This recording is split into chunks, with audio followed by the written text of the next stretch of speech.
name is Andrew Doyle. Join me every Sunday evening at 7 p.m. for Free Speech Nation. This is a show where we address current affairs and news stories of the week with the help of two wonderful comedian panellists. I brought in comics because I want to give it a lighter edge, and also they work for less. See you there.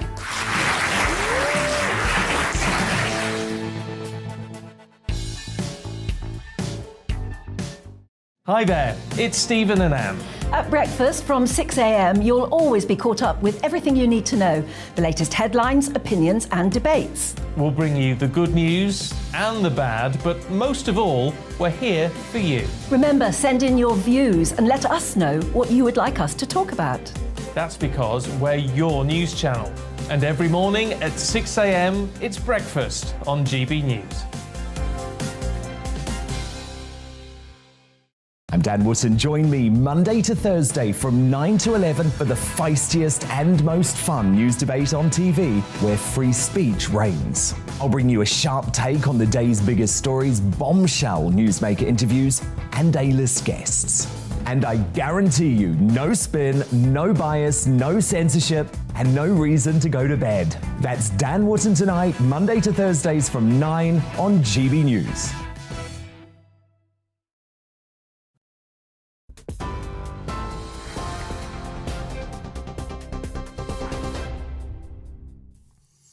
I'm Ray Addison. Here's the latest from the GB Newsroom.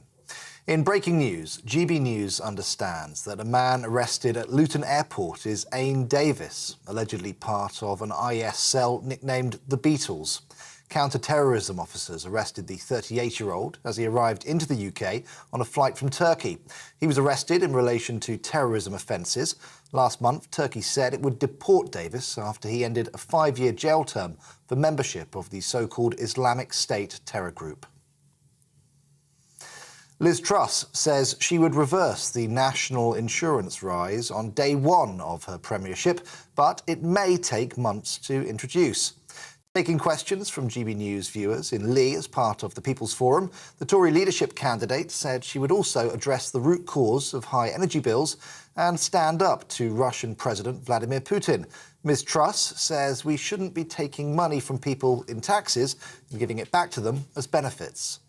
I would reverse the national insurance rise, and I'd also have a temporary moratorium on the green energy levy. So from day one, families are keeping more of their own money. I will get it in as soon as possible. But that's not day one. That's as soon as possible. I will act on day one to make it happen as soon as possible, but it will happen well before April. When asked about illegal immigration, the Foreign Secretary said she would introduce a British Bill of Rights to make sure the government's Rwanda policy can't be overruled by the European Court. If I'm elected as your Prime Minister, is make the Rwanda policy work by, through the British Bill of Rights, ensuring that we can't be overruled by the ECHR. Because you know that's been a problem, that we had the ruling from the ECHR and that stopped the policy going ahead. Some more breaking news for you now, and police are appealing for help to locate a 4-year-old boy who's gone missing in Turkey. George Templey Wells was last seen in Antalya, having travelled from Darlington with his mother Brogan at the end of June. Police say they have serious concerns for his welfare and urge anyone with information to get in touch with Durham Constabulary on 101. Donald Trump has refused to answer questions into his family business during a deposition with New York's Attorney General. It's part of a civil investigation into whether the Trump Organization inflated real estate values. In a statement, Donald Trump said he had the right to remain silent. He also denied any wrongdoing and claimed the investigation is politically motivated. On TV, online and on DAB+ radio, this is GB News. Time now for headliners.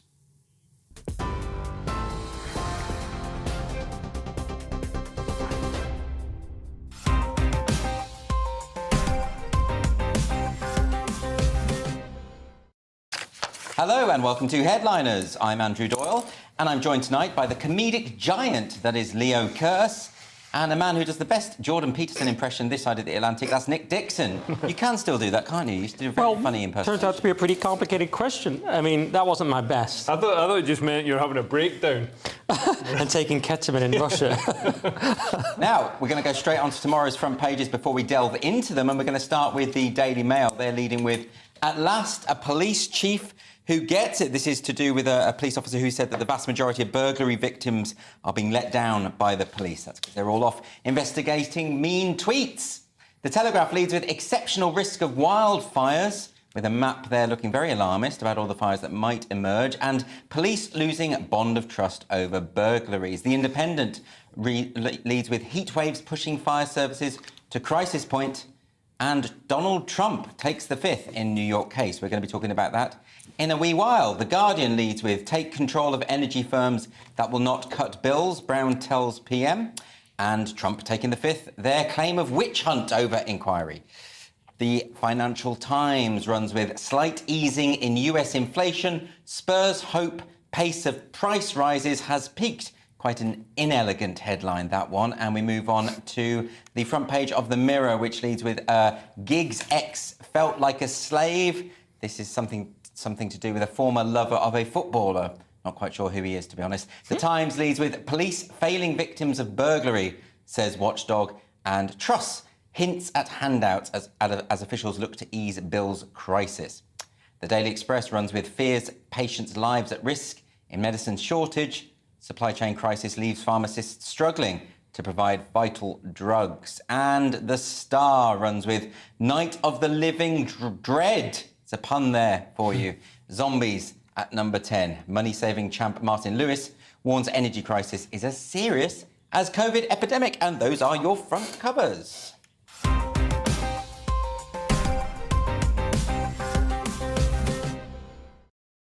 And we're going to kick off with Thursday's Daily Mail now. Fresh news from the GBNews debate in Lee. Nick, you know about this? Yes, very good debate. I watched it all. It was excellent, and that's not even me being biased. So Mail's gone with Tory leadership favourite Liz Truss vows to be robust with French and to deal with European judges in order to solve Channel migrant crisis. And what she did, someone brought up the question of the French being difficult, and she said, "You don't say." And it was a great anti-French moment. And it was overall. When you watch it. Yeah, I love it. It was overall very good. It was in Lee, and the people came across really well. There's good people of Lee, and they had more time to talk, which I really liked. But Liz Truss covered quite a few things. She said Kemi will pretty much definitely get a job, which is good. She said top job, I think. Kemi. Yeah. You're referring to. And Kemi Bannock, yeah. And I know it's to say 'cause we're mates, but just Kemi. But Telford, she said, will be properly investigated, and everyone who was part of the Telford scandal and Rotherham and so on will be investigated, so hopefully that happens. Yeah. It's going to be a lot of work. It's a lot of work, I know. Every town in the UK. Well, that's the problem with these promises. They are campaign promises. The other one I liked, and it's only a campaign promise, is she said rental history will be taken into account for mortgage applications, because it's so annoying when you've paid consistently a high rent for years and they go, oh, you can't pay this much lower mortgage. And people on Twitter have said, well, how will it work? I'm not in direct control of the scheme, but hopefully it will work. And there was a couple of downsides. The WASPy women weren't too happy, Women Against State Pension Inequality, because she said she can't really revisit that issue. Cost of living guy was like, I need help now, where she's only going to be able to help. She says as soon as she comes in, she'll start the process from day one, as she likes to say, but it'll still take till like next April. And also there was carers who are struggling on only £70 a week. But I thought she did well overall. Yep. So Nick is very much Team Truss. How do you think she fared, Leo? Yeah, I'm Team Truss as well at this point. I mean, it is a two-horse race at the moment, and Sunak isn't looking. He's looking like he's sort of hobbling over, a fence halfway down the course. He's come a cropper at Beeches Brook, hasn't he? That one. Yeah, and obviously in front of this audience and on this channel, Truss could open up a bit about immigration and what she wants to say rather than what she sort of. I think there's this any debate or discussion around immigration in this country is really constrained by the fact that anything that isn't positive is seen as horrible racism and must be shut down. When really there's some issues. She doesn't seem to be feeling that way at all. She's just going directly, and she's gone with the old Francophobia as a means. But, that's a vote winner, as Nick intimated. But also this idea that the French are not helping the situation. I mean, that's certainly a given, isn't it? Yeah, I mean, I think when we're part of the European Union, the French were maybe more incentivised to actually help us and abide by it. But now they're not. Now they're almost using it to punish us, much as Putin ships immigrants to the Belarus border and then fires them into Poland. What do you think about the fact that she invoked specifically the European Court of Human Rights, and she mentioned the issue with them intervening with the government's policy over Rwanda? And I think this could be a vote winner as well, insofar as, irrespective of where you stand on the Rwanda situation, we shouldn't have some unknown judges in Strasbourg that no one voted for or knows or could name, overriding decisions that have been ratified by the courts in this country and by the government itself. What do you think, Nick? What are you, a fascist, Andrew? I know. According to Twitter. I know. Well, sorry about that tweet. I know that's an obvious one. She said yes. You have to be able to control your own laws. You can't say this is our policy, then it gets stopped, like you say, by some supranational body. The other thing I want to just come back on is she did actually say she had a tough call with the French, saying you need to put more staff on. She wasn't just doing sort of slogans. Yeah. And the other thing I just wanted to quickly say about Rishi, I noticed it's quite funny that he's switched to saying, I'd rather lose than lie. So he's done a sort of David Brent, this is the real quiz. Yeah. So now losing is the new winning, because it shows you've got integrity. That's how well his campaign's doing. Maybe he's sensing that it's not going too well for him. Could be. He's doing some damage limitation. Anyway, on to Thursday's Guardian now. They're leading with Gordon Brown offering a solution to the energy crisis. Leo, it's quite interesting, isn't it, when these former Prime Ministers pop up and put their oar in? Yeah, and I love that Gordon Brown's popped up to get involved, even though he hasn't been Prime Minister for quite some decades. And doesn't stop Tony Blair. And it's but he's picked the sort of, he always picks the most technocratic, boring, mundane, nitty-gritty things. So this is energy prices. So he's said that energy firms unable to offer lower bills should be renationalised, even though it's just a temporary measure. And he's also called for the energy price to be scrapped and new lower prices renegotiated by the government. But this shows that his economic know-how hasn't improved since he took part in causing the financial crash of 2007.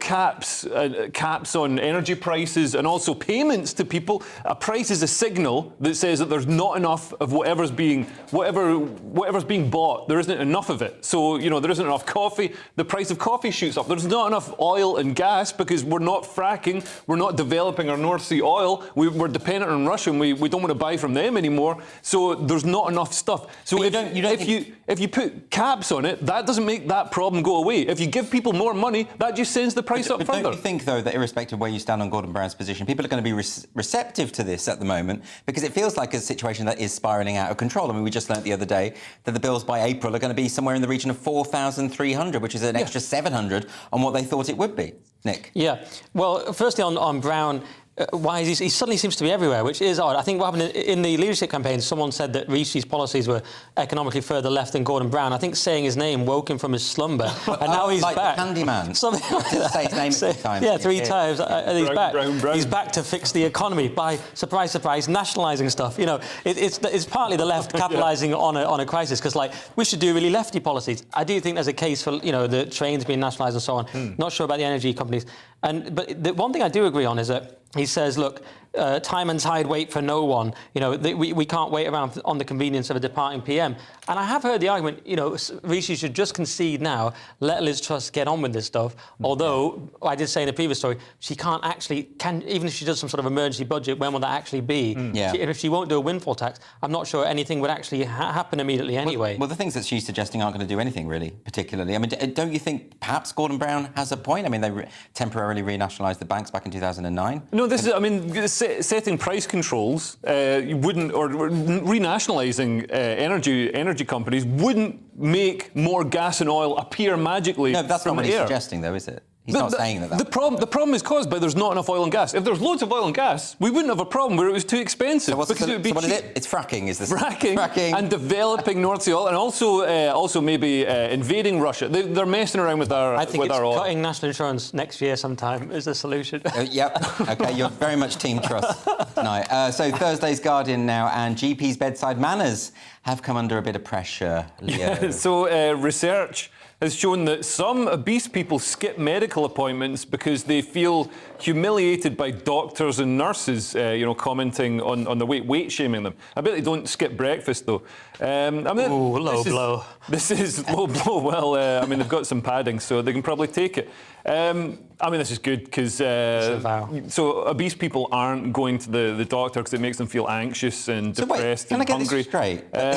They are feeling that when a doctor says to them, "You need to lose some weight because maybe this isn't good for you," they are interpreting that as being a form of fat shaming. Yeah, it doesn't explicitly say that, but I think having to strip off, having to specify which fold is in fact your buttock, all this sort of stuff can leave them feeling exposed and anxious and stuff.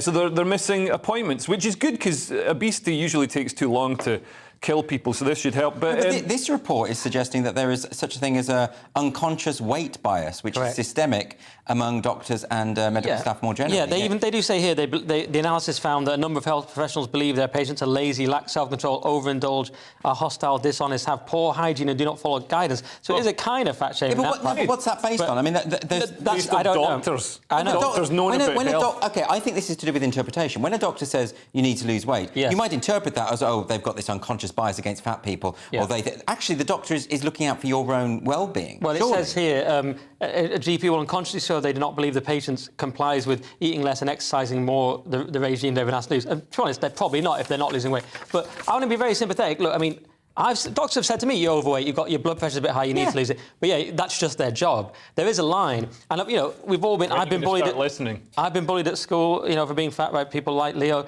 not literally him, but his character, and he just did it then. But there's a line, obviously, isn't there, between doing your job as a doctor, sympathy, caring, but also then there's acceptance, which is a bit weird. And then there's even celebration, where it gets really weird, where it's body positivity. And you have people like Sophie Hagen attacking a cancer charity because she's saying that they're fat shaming. That's when it gets mental. Well, I mean, there's whole disciplines now. Fat studies is a new sort of postmodern discipline. There's whole journals devoted to this idea that there are no health risks surrounding obesity. This is all a social construct which has been put into place to benefit those with thin privilege. I mean, this stuff is absolutely nonsense. No, if you are massively overweight, you're going to die younger. It's not good for you. And it's also the removal of personal responsibility and the move towards a communist mindset. So, this report says that health professionals need to be taught as students that excess weight is almost guaranteed in modern society. Wow. I take issue with that. I don't think it is. They also say it's not the fault of individuals, even though an individual can take it upon themselves to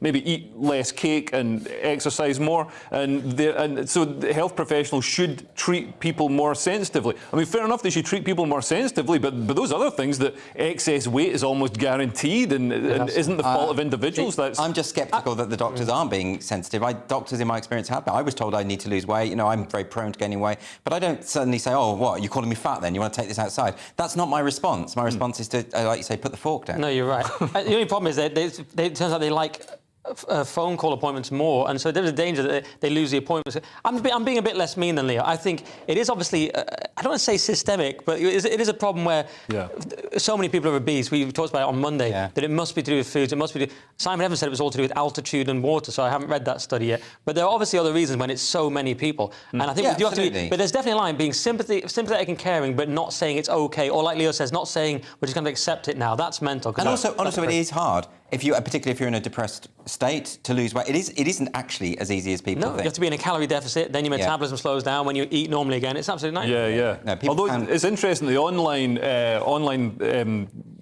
not tutorials, appointments with doctors were better because they're also cheaper. So, I mean, if it's better for the obese people, they feel less anxious, and it's cheaper for me as a taxpayer, then that's a win-win. You're okay with that, and also, but then they're not walking to the doctors. They're not walking to the doctors, no, and they're not getting shamed into doing it.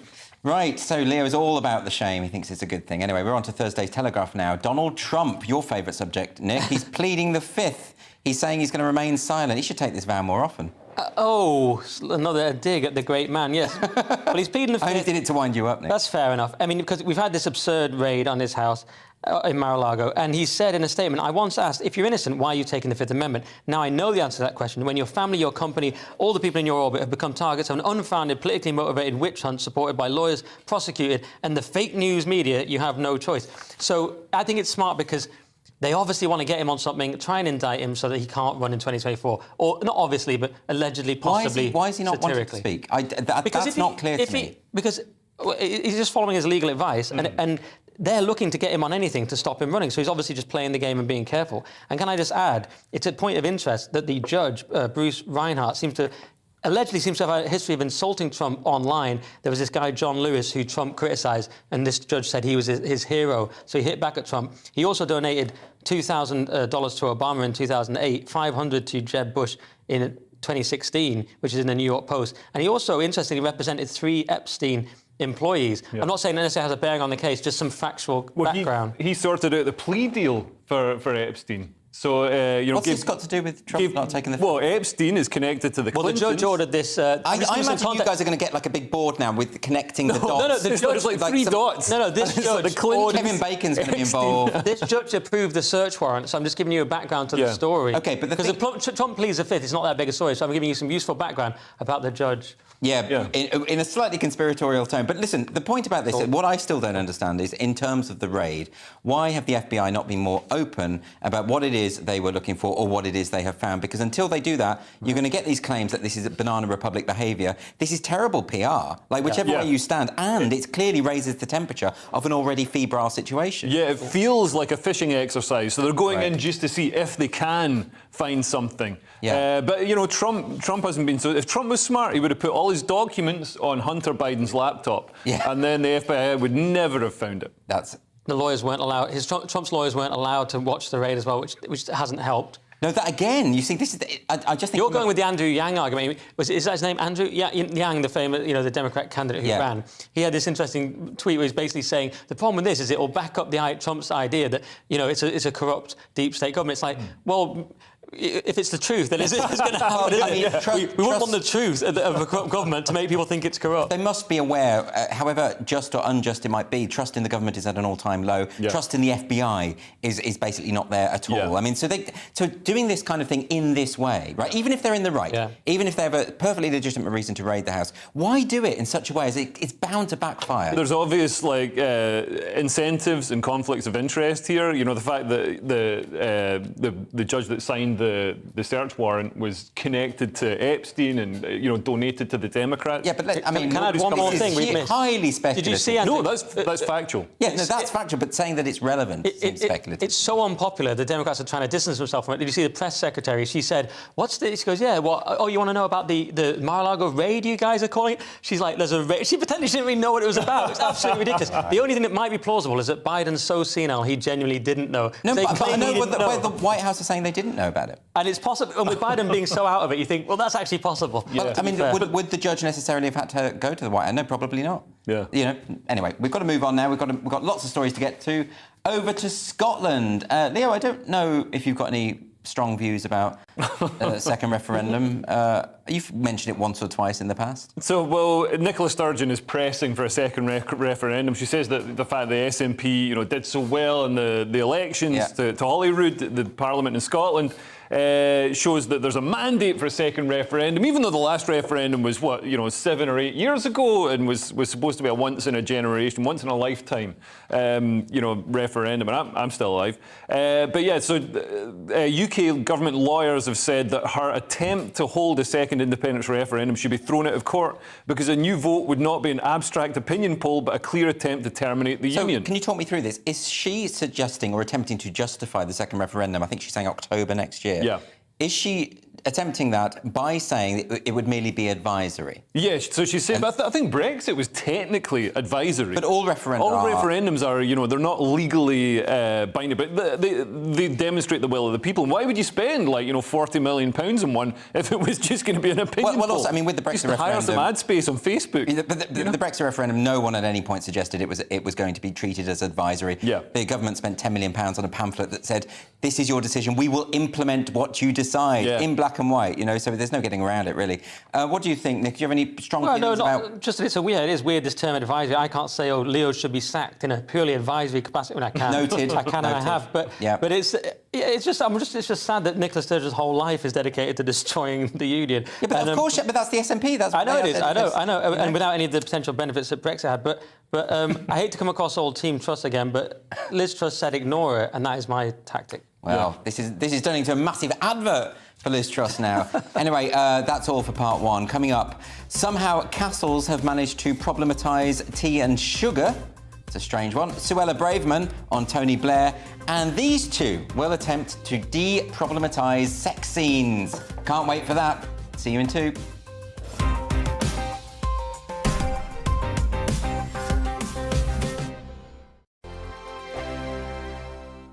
Join my show Farage, 7 p.m. till 8 p.m. Monday through Thursday, and there you will get opinion, analysis, debate, and I'll cover stories that nobody else dares to touch. You've been cancelled. Join the club. Oh my goodness me! And then for the last 15 minutes, talking pints. We're over a drink. We have a civilised conversation with someone. We very often disagree, but we do it in a grown-up way. Come and join me on Farage.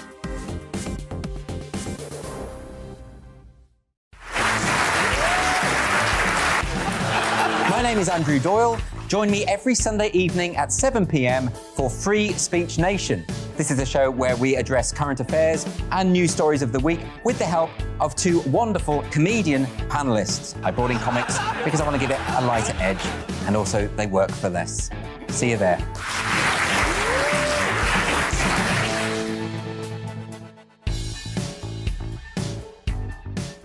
Hi there, it's Stephen and Anne. At breakfast from 6 a.m, you'll always be caught up with everything you need to know, the latest headlines, opinions and debates. We'll bring you the good news and the bad, but most of all, we're here for you. Remember, send in your views and let us know what you would like us to talk about. That's because we're your news channel. And every morning at 6 a.m, it's breakfast on GB News. I'm Dan Wootton. Join me Monday to Thursday from 9 to 11 for the feistiest and most fun news debate on TV, where free speech reigns. I'll bring you a sharp take on the day's biggest stories, bombshell newsmaker interviews, and A-list guests. And I guarantee you, no spin, no bias, no censorship, and no reason to go to bed. That's Dan Wootton Tonight, Monday to Thursdays from 9 on GB News.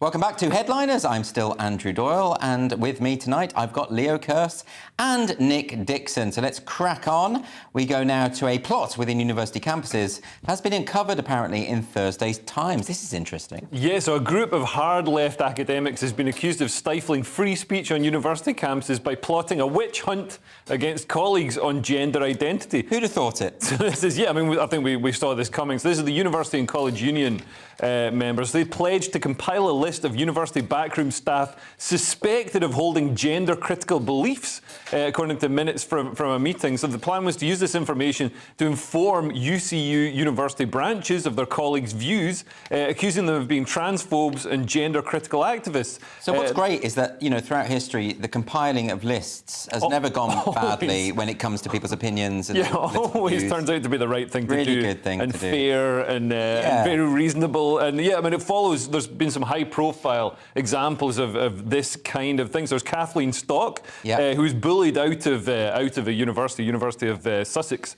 over her gender-critical beliefs. And other people have complained that, you know, staff speak of harassment and also a culture where you can't discuss or speak up on certain issues. And some of the activities of these people have been really blatant. There was somebody who was a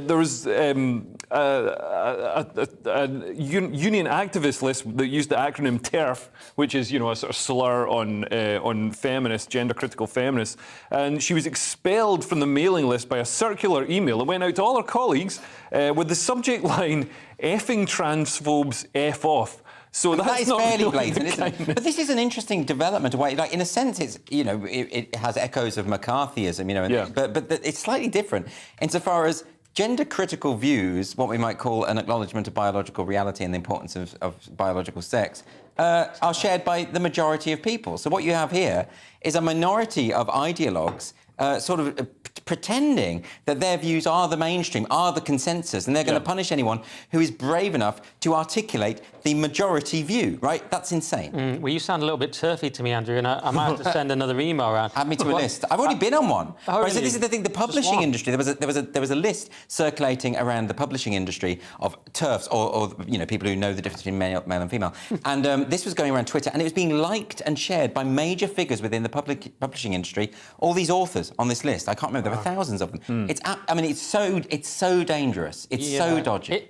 It's a weird sort of mind virus, isn't it, as Elon Musk would call it. It's very Soviet thinking. I hate it. I wouldn't call it McCarthyism, because McCarthy, it turns out, didn't go far enough, kicking commies out of the US. But he was actually right. He was a few decades too soon. Ahead of his time. But this is what's amazing is, not only is it appalling, and they call people transphobes as a slur, and they just try and they hound them out of this union, but this Joe Grady person got 140,000 in salary and benefits in 2021, so it's actually lucrative as well. It's lucrative, but it is a kind of hysteria when you are demonising people as hateful and transphobic for perfectly legitimate views that are not in any way hateful or transphobic. It is a kind of collective madness, I think. And it's being encouraged and emboldened by EDI, Equality, Diversity and Inclusion, which... So is that the solution to this? Do we just stop hiring people on massive six-figure sums to basically act like the Stasi? How about that? It would be amazing if we could get rid of every EDI department, because they're not looking for inclusion, not looking for genuine inclusion. No, they've got some exalted demographics that they look out for, but there's never going to be an EDI, an inclusion representative, making sure that there's enough Brexit voters, in a panel or whatever. Exactly. No. So they're encouraging it. If they were all fired, the taxpayer would save a lot of money, and also those people would be able to work in the private sector, perhaps doing something useful, delivering Amazon parcels or something. I think something's got to change. We've got to get a grip of this, because it is getting out of control, particularly in academia. Anyway, Thursday's Mirror now. I think it's fair to say Sola Braverman isn't Tony Blair's biggest fan. Yes, Nick. somewhat related story. Top Tory Sola Braverman. By the way, someone told me off for pronouncing her name wrong. I pronounced it how she said it in a video. She said Sola Braverman. So attacks the UK's rights culture created by Tony Blair. So it's kind of like the kind of thing we just talked about. She's saying this didn't exist before 1998. She's saying it's exactly what we said, equalities experts on vastly inflated salaries who've misconstrued and weaponised equality laws to fight those who challenge their views. Why does she connect this to... Isn't this a bit opportunistic to connect this to Blairism? Well, that's Why interesting. Even invoke that she calls spectre? it the long tail of Blairism, and in Blair's case, it's literally true. He has a long tail with a pointy end, because he's the devil, guys. It was... well, I don't know. I mean, it's interesting. You can make the case, Peter Hitchens has made the case, that Blairism and the New Labour movement was much more leftist and much more radical than people realise. He's saying that they all had radical views in their youth, but unlike him, because he used to be a Trotskyite, but he renounced it, they secretly kept all of these views and found subtle ways to kind of bring it into the culture. And she's saying something quite similar there, and she talks a lot of sense. This is why I backed Sorella at first. She's saying, she's saying things like that teachers don't have to go along with the whole gender ideology stuff, things like that. She's saying we need to crack down generally on woke concepts. She makes a lot of good points. It's quite interesting, the Mirror's take on this. They quote her, "In my view, many of the difficult cases we have seen have been symptomatic of this long tail of Blairism," Ms. Braverman moaned. Right, so I think the Mirror are taking a very specific slant on this. But she's talking about how civil servants are spending thousands of hours of taxpayers' money and, being funded to attend lectures on unconscious bias training, even though all of the studies into unconscious bias training reveal that it is ineffective and useless. Yeah. So she's got a point. I think they should maybe be looking at their own conscious biases against, people that they describe as pale, stale males or gamins. Some biases, some prejudices seem to be open and clear. I mean, the problem with the Blair government was they thought that government could actually do good and fix things, when in fact you want to keep government as small as possible, because there's never a situation that the government gets involved with and improves. That's not entirely true. Well, look at evolution. Look at Iraq. Sorry. I think you're... No, I was going to say, isn't that the famous Reagan quote where he says, the most scary words, I'm from the government, I'm here to help? Yeah. Is that right? But there's something quite refreshing about the fact that she has now clarified the law. She's the Attorney General. She's clarified the law surrounding schools, because I know I've spoken to teachers who are very confused about this. Teachers at a single-sex school saying, well, what do we do when a pupil wants to present as the other sex or wants to apply and they're biologically not the same sex? And now it's absolutely clear that schools don't have to admit that individual. But because people like Stonewall were misrepresenting the law, the Equality Act, this mess has been just created. I note today that Mermaids, the trans charity that focuses mostly on children, has issued a statement basically saying, no, the Attorney General's wrong, just keep doing what we say. Unbelievable. And I think post-Tavistock, surely they're next, aren't they? I mean, these groups are, you know, well, let's just say they're not helping. They've all got to go in the Doyle purge. In my purge. Tavistock hasn't really gone. I mean, the ideology hasn't gone. It's just Tavistock itself, you know, couldn't deal with the number of applications from across the country. Yeah. So they're breaking it down and going to regional centres. And I'm not certain that those regional centres are going to take a particularly based approach. There's going to be more collaboration in those regional centres. It's not going to be just gender ideologues making the decisions. Right. There will be other departments involved. There'll be more scrutiny, more transparency. Right. And I think ultimately it will help. And the Cass report, of course, did reveal that the Tavistock procedures were unsafe for children. That's been absolutely clear. So I think these are baby steps, right, towards well, who knows? That was my rant. Over with. On to Thursday's Daily Mail now. Turns out the nation's favourite drink is exceedingly problematic. Yeah. Everything is. So everything is. Tea and sugar are the spoils of empire, according to curators at Nottingham Castle.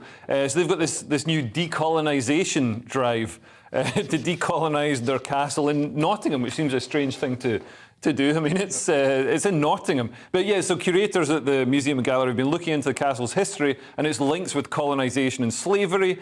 A new sign says that the English staples are spoils of empire. And the sign also uses a quote from a Marxist historian, Stuart Hall, who said, "There's no understanding Englishness without understanding its imperial and colonial dimensions."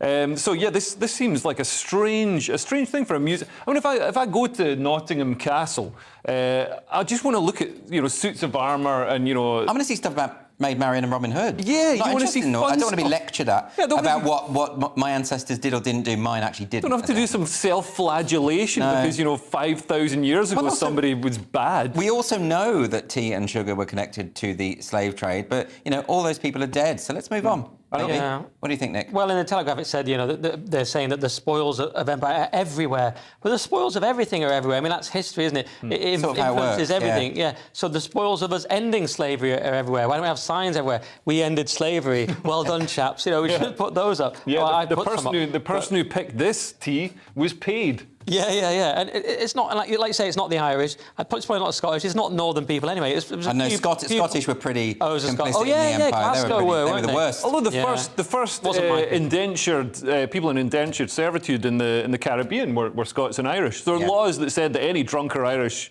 Drunk or vagrant Scot or Irish, which was pretty much all of us. You cling to that. If you want to be a victim, Leo. The only thing to add is that they were accused of having a racist, toxic culture and a racist incident. So what they're doing is just this was last year, so they're just overcompensating, I think, in response to that. The thing is, ultimately, people are going to get sick of this, right? People got really sick of it when it was the National. Yeah, it's boring. The National Trust lecturing everyone about LGBT history and things like that. They just want to go and have scones in a garden. Yeah. That's all it. What, you know, people are just going to get really, really bored. The Hogarth exhibition recently had a self-portrait of Hogarth on a chair, and there was a note by the curator saying the chair was made of timber, what probably came from one of the colonies. Yeah. Great.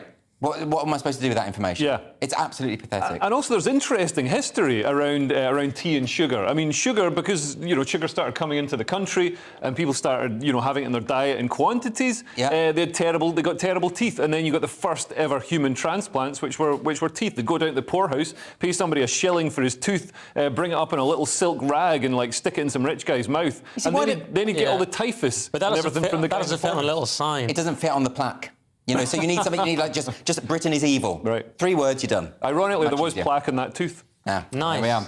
Now, I insisted on including this next one from Thursday's Guardian, as I love nothing better than to brew a cup of tea, gaze out of a window and listen to the football results of a Saturday. And I'm sure you're the same, Nick. Well, yeah, and we actually covered this the other night.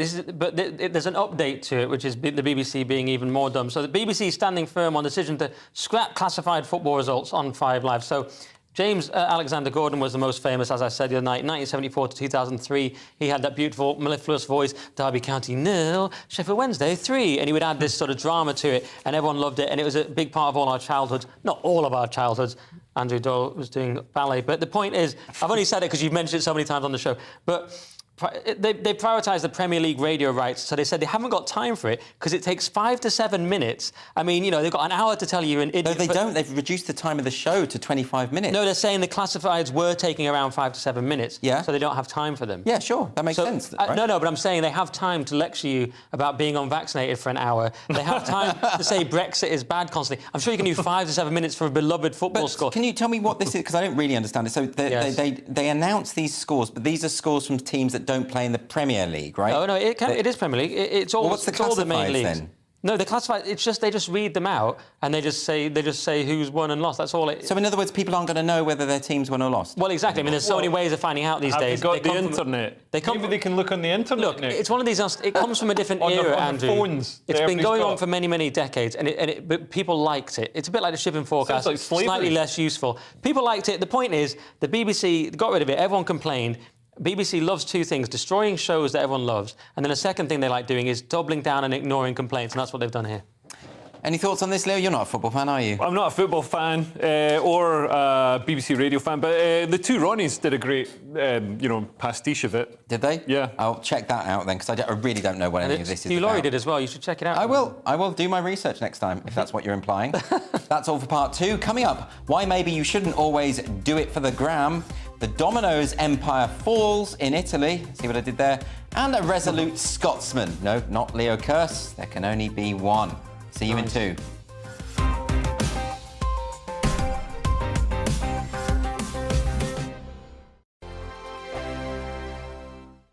Join my show Farage, 7 p.m. till 8 p.m. Monday through Thursday. And there you will get opinion, analysis, debate, and I'll cover stories that nobody else dares to touch. You've been cancelled. Join the club. Oh my goodness me. And then for the last 15 minutes, talking pints. We're over a drink. We have a civilised conversation with someone. We very often disagree, but we do it in a grown-up way. Come and join me on Farage.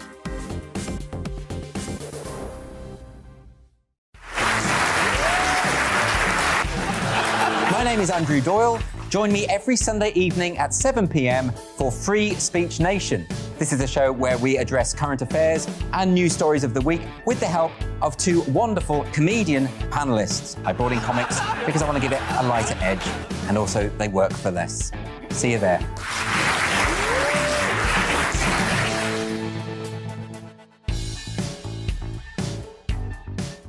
Hi there, it's Stephen and Anne. At breakfast from 6 a.m, you'll always be caught up with everything you need to know, the latest headlines, opinions and debates. We'll bring you the good news and the bad, but most of all, we're here for you. Remember, send in your views and let us know what you would like us to talk about. That's because we're your news channel. And every morning at 6 a.m, it's breakfast on GB News. I'm Dan Wootton. Join me Monday to Thursday from 9 to 11 for the feistiest and most fun news debate on TV, where free speech reigns. I'll bring you a sharp take on the day's biggest stories, bombshell newsmaker interviews, and A-list guests. And I guarantee you, no spin, no bias, no censorship, and no reason to go to bed. That's Dan Wootton Tonight, Monday to Thursdays from 9 on GB News.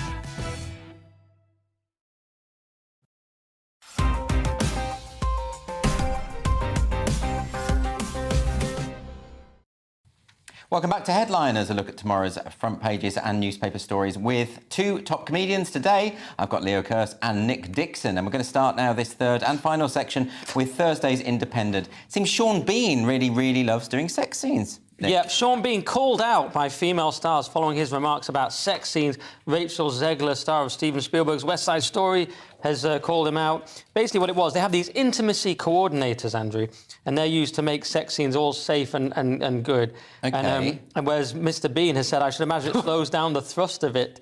And he says, not the thrust, that's the wrong word. But he says it would inhibit him because it's drawing attention to things. It's making it all a bit staid. Well, so isn't this... Obviously, this is in the wake of Me Too, but wasn't he in that television adaptation of Lady Chatterley? He was famously, yes, 1993. And so, of course, Sean Bean knows his... he knows what he's talking about iconic sex scenes. But this is the thing.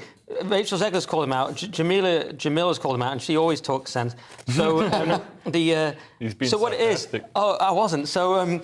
It's this, you could say it's this kind of leftist confusion again about permissiveness versus puritanism. A bit like when they said in Edinburgh the strippers can strip but they have to wear their clothes. It's like, on the one hand, Hollywood kind of wants sex scenes. You can eat your sweets, but you've got to leave the wrapper on. Yeah, they want sex scenes and that kind of thing, and they want a certain amount of decadence, but it's got to be safe decadence. But then again, let's be very fair, some of the actresses have said it just helps them, it helps them feel more comfortable. This Lena Hall, who Sean Bean said was up for anything, clarified in a Twitter thread that He's not doing himself any favours with no, the language. his language is a bit northern, but that's our culture. She clarified in a thread that she wasn't up for anything. She basically said she felt comfortable with Sean Bean and others, but if she's not comfortable, she does like the intimacy coordinator because it makes it less creepy. But then, OK, look, I don't know anything about sex scenes on film. I haven't done very many. But the thing about it is, don't you need that kind of sense of spontaneity and you're in the role and you're in character like any other scene? And actually, if you've got someone saying, oh, you know, put your hand here at this point and then do that, it won't feel authentic, will it? Yeah, but there is a history that you might have heard about in Hollywood of young women and young men being exploited sexually. So I guess that's come in to stop people grabbing a handful when they're not supposed to. And then what do you do with films which use actual sex, like films like 9 Songs, the Winterbottom film, where it's actual sexual activity? Do they have a coordinator there? What do you do then? I've seen some of those films. I don't think they were directed by Michael Winterbottom. No. But yeah, I think that's. I think if there's actual, well, they probably still have it for the actual. Okay. Sex. Just to clarify, I would ban it all.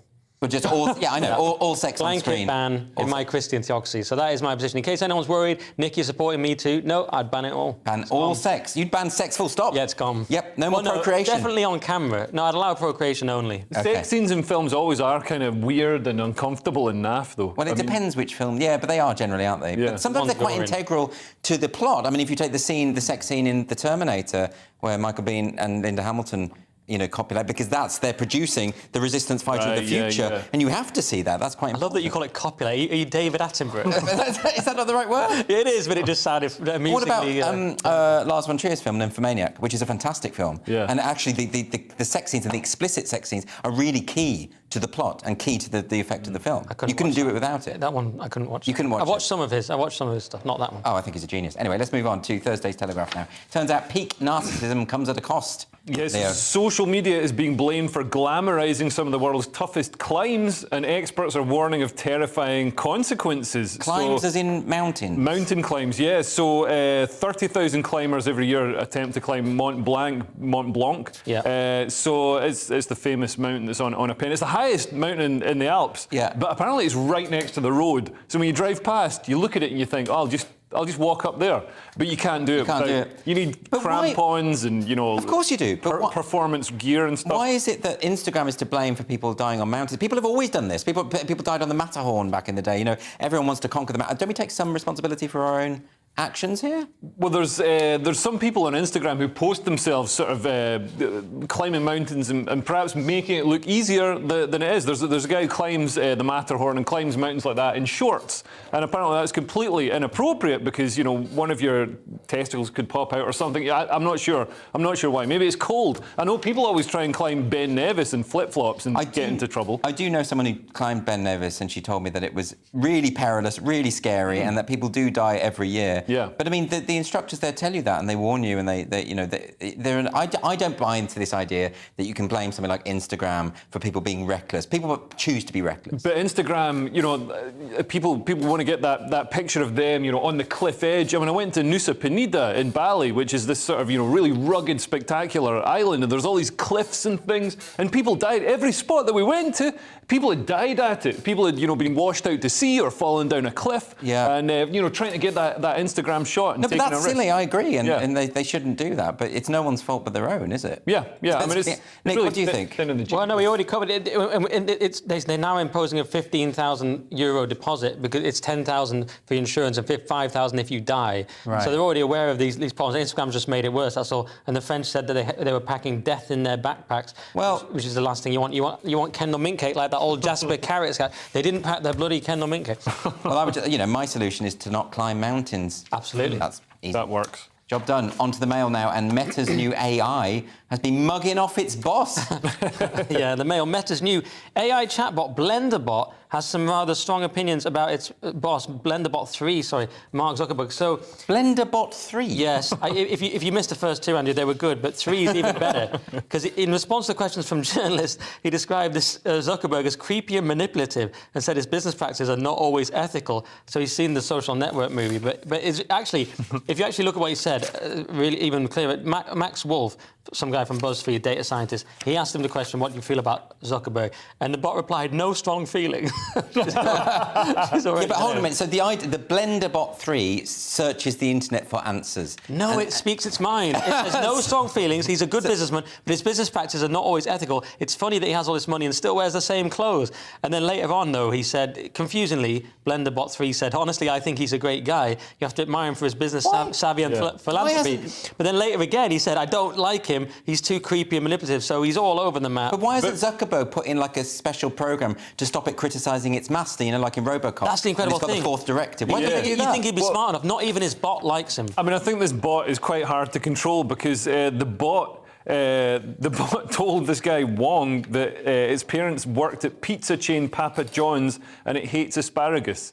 Okay. So I don't think it's always basing what it says, you know, on actual truth. But previous bots, there's another bot, the Tay bot, that said it spouted off offensive tweets such as Bush did 9/11 and Hitler would have done I can't even say that one. Don't say that one. And it also said Donald Trump is the only hope we've got. Actually, this might have just been a great mind beamed to us. I think we should just enough of the robots. You know, you've got your theocracy, Nick, but I would want to eliminate robots because I know where that ends. It doesn't go well, but it is quite funny when they diss Zuckerberg. That is quite funny. Anyway, we're going on to Thursday's Metro now.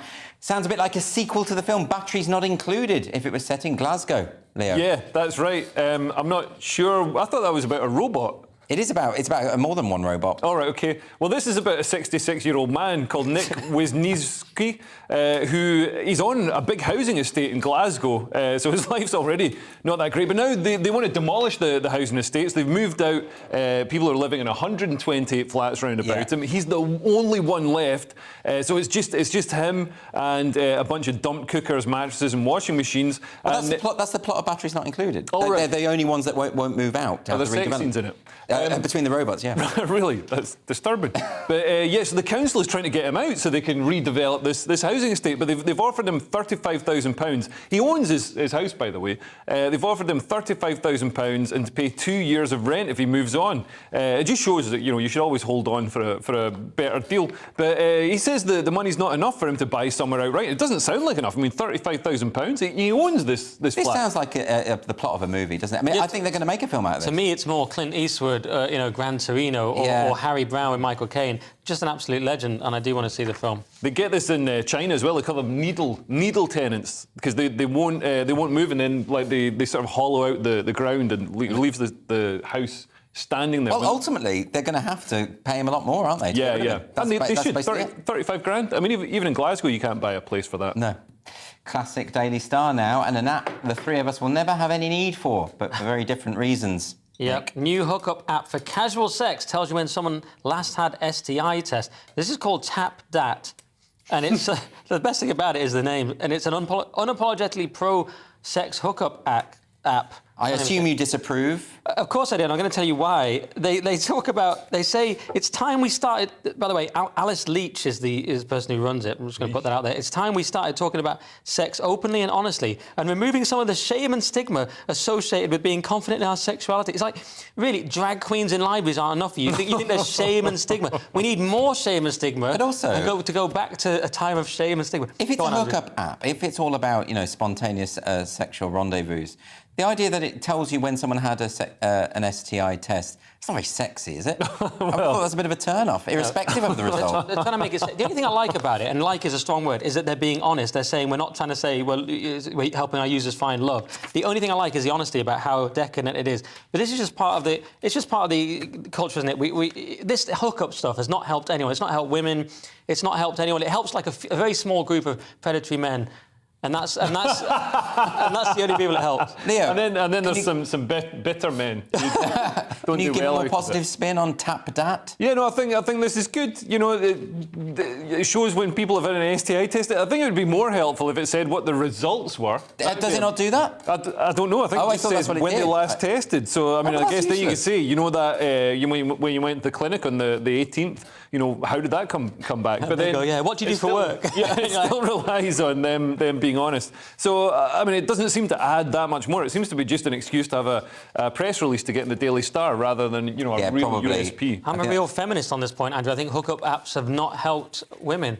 Well, no, and you know they're difficult now because they have all sexes, both sexes, in lesbian dating apps now, which is causing a bit of a problem because lesbians are only attracted to women. I love the way we all project our own hobby horses on. We have done, haven't we? A little bit there. Thursday's Daily Star now, and it seems the Domino's empire has collapsed in Italy, Nick, not before time. Yes, Italy says no grazie to Domino's as pizza chain scraps plans for 880 branches. So the chain has 1,200 branches in the UK. They were hoping to open 880 in Italy, but they're now down to their final 26. Only 29 were ever opened, most of those in Milan. And basically homegrown pizzerias blended together with Deliveroo and Just Eat and others to sort of push them out. And I love this because it's just a country asserting its own national character against globalism and the EU. Wouldn't capitalism have sorted this out? Domino's pizzas are nowhere near as good quality as authentic Italian pizzas. And they're more expensive. And they're more expensive, they're not as good, they're unhealthy. You know, why would this have ever worked? And why would Domino's, an American company, think, oh, this is the place to go, somewhere where they actually know how to make pizzas. We're going to shove our sort of synthetic nonsense in there. But then in America, they know how to make beef burgers, and they still have McDonald's. They do? They know how to make Mexican food, and they have Taco Bell. But why would you, as an Italian, as any self-respecting Italian, actually go to a Domino's when you can, just around the corner, you can have some of the best pizza in the world? Why would you do that? Turns out you wouldn't. No, well, exactly. But now they're sort of saying, let's get rid of Starbucks as well. I mean, I've seen Starbucks in Florence, and I'm thinking, who's going in there? Like, who's going in when you're meant to get a little coffee, not a bucket of coffee, you know, from some American company? I would ban it all. Ban it all, absolutely. I like Starbucks. I mean, not specifically Starbucks, but I find, you know, people support some local, like, mom and pop business. Then you go in there, the coffee's like this size. It's too weak. That's Italian culture. It's not even hot. No, the coffee's very good you want a big coffee. I want a big coffee. You're vulgar. That tastes, and I know what it tastes like, and it's going to be... also massive. A little espresso's like a thimble to Leo, let's be fair. Yeah, exactly. It's a height issue. He's big, and he's also That should be subsidised by the government. Also, you are a Vulgarian and a Philistine. Let's not forget. Let's move on now to a set of animals that I already assumed were gay, Nick. Oh, yes. Gay flamingo dads raising newborn chick who was abandoned by biological parents. Bit of propaganda from the Mirror. So apparently it says... They were the most reliable candidates to raise the newborn chick in the entire flamboyance, which is the collective noun for a group of flamingos. Did you know that? What? A flamboyance of flamingos. Is that actually the collective noun? That's what it says here in the Mirror. I mean, that sounds quite homophobic. They've never printed anything wrong. Yeah. Well, they are flamboyant creatures. I mean, they really are. Yeah, so it's basically about, some gay flamingos raising... But this has happened before. Do you remember in Central Park where they kept the penguins, and there were two gay penguins who had hatched an egg and raised the chick as their own, and that was a big tourist attraction, you know. But there are gay birds, there are gay animals in all species. When they say gay, are they actually having sex? Well, I mean, I don't like to pry. And is there an intimacy coordinator involved? I believe with the penguins they were a monogamous couple. Right. That were a sexual couple. Yes, I believe so. Right. That does happen in the animal kingdom. Right. It's very, very common. Well, I've seen gerbils do it. I mean, yeah, but they'll do anything there. You know, I was going to use a word I can't use. But look, what do you make of this? Do you think this is I mean, Nick seems to think this is propaganda by the Mirror. I wouldn't go that far. Is it just quite... I just do that in to sort of wind you up. Isn't it like just a sweet story about, a couple of gay flamingos? Yeah, and there's like lots of homosexuality, throughout. In fact, I think Scott Capurro once narrated a documentary on gay animals. It was called The Truth About Gay Animals, I saw it. Oh, really? Yeah, Right. And he went through various species, and there are incidents of homosexuality in pretty much all species. It's just a natural thing, and so it's no big deal, in other words. But Nick thinks that for some reason we've got to come along and put rules on humans. I just thought it'd be funny to wind Andrew up and by having a pop at gay flamingos, and it's sort of homophobic banter, but it's okay because we're sort of friends, and I'm hoping that people will get that. You think it's okay? Well, yeah. I'm going to report you for a hate crime. He also thinks you're sort of friends. Yeah. I said sort of because he's also my boss. It's complicated. So many assumptions going on. Yeah. Anyway, look, that's all we've got time for. I'd like to thank my wonderful guests, Leo Kearse and Nick Dixon. And join me tomorrow. But who have we got? We're swapping out Nick for Josh Howie tomorrow, but Leo's going to be here. And of course, join me as well for Free Speech Nation on Sunday. That's at 7 o'clock until 9 o'clock. It's a fantastic show. I'd say it's the best show on the channel, but I would say they haven't cancelled. See you tomorrow at 11. Farewell.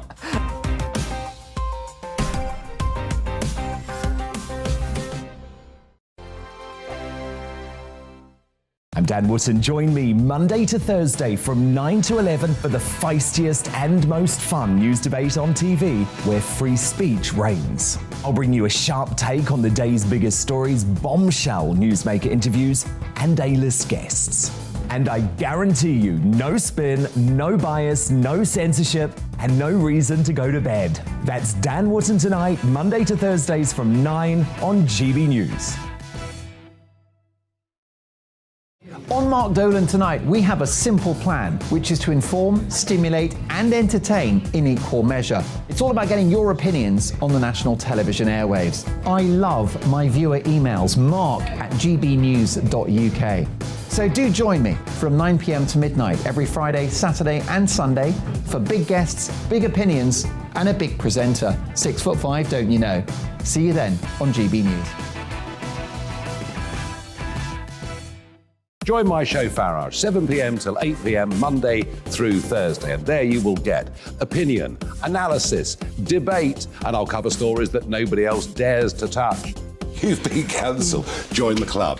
Oh my goodness me. And then for the last 15 minutes, talking pints. We're over a drink. We have a civilised conversation with someone. We very often disagree, but we do it in a grown-up way. Come and join me on Farage.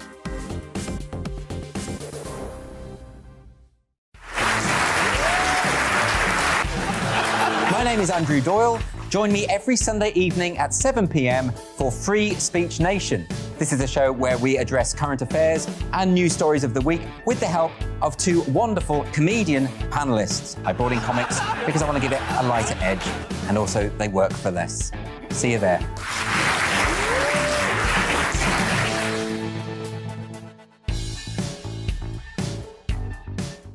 Hi there, it's Stephen and Anne.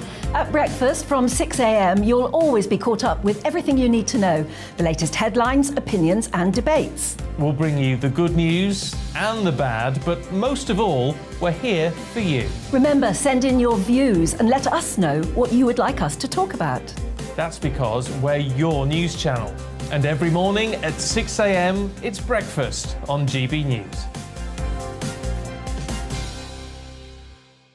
I'm Dan Wootton. Join me Monday to Thursday from 9 to 11 for the feistiest and most fun news debate on TV, where free speech reigns. I'll bring you a sharp take on the day's biggest stories, bombshell newsmaker interviews, and A-list guests. And I guarantee you, no spin, no bias, no censorship, and no reason to go to bed. That's Dan Wootton Tonight, Monday to Thursdays from 9 on GB News.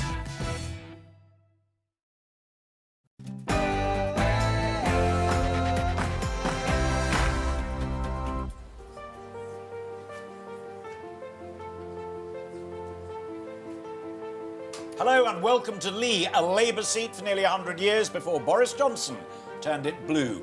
Whoever wins the keys to number 10 will need to keep it Conservative. Can Liz Truss do that? Well, tonight she'll be facing our viewers here in Lee. You are watching GB News and this is the People's Forum with Liz Truss, live from Lee.